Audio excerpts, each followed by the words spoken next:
काम करना क्यों आवश्यक है? किसी भी मनुष्य के लिए काम करना इसलिए आवश्यक होता है क्योंकि कोई भी मनुष्य काम से बच कर के नहीं रह सकता। यदि आप बिस्तर पर सो भी रहे हैं ना, तो वह भी एक तरह का काम ही है। इसीलिए कहा गया है कि मनुष्य को अपने कर्मों का चुनाव करते वक्त काम वासना से ग्रसित नहीं होना चाहिए।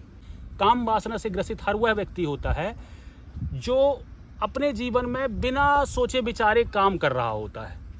केवल काम करने में जिनको रुचि आ रही है, केवल काम कर रहे हैं, उस काम के पीछे का कोई उद्देश्य उनको पता नहीं है, तो आप समझ लीजिए कि वह व्यक्ति काम वासना से ही ग्रसित है। वो शांत नहीं बैठ सकता, उसका दिमाग विचलित हो जाएगा। लेकिन नौकरी जब मिलेगी तो नौकरी में भी विचलित हो जाएगा। मतलब अगर उसको नौकरी भी मिल गई तो वहाँ भी उसको शांति नहीं है, वहाँ भी उसके अंदर उत्साह नहीं रहेगा कुछ दिनों के बाद। और नौकरी अगर छूट जाएगा तो वो वहाँ भी बेचैनी उसको महसूस होगी।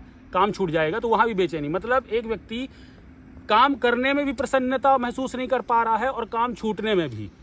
आप इसे समझिए कि काम एक व्यक्ति के लिए अनिवार्य विषय है, लेकिन एक सार्थक कर्म का चुनाव ही उसको जीवन में आनंदित कर सकता है। अभी हो क्या रहा है कि आप किसी भी काम को अगर ऐसे चुन ले रहे हैं तो वह काम आपके लिए बोझ ही बनने वाला है।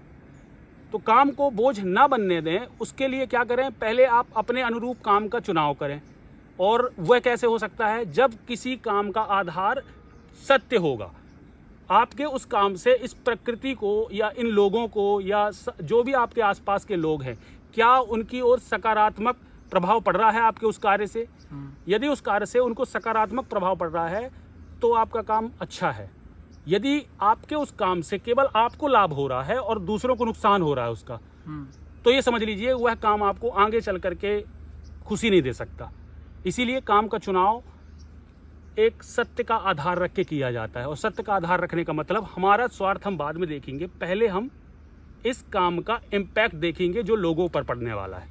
तो इसीलिए काम का चुनाव करते वक्त पूरे विवेक का होना आवश्यक है।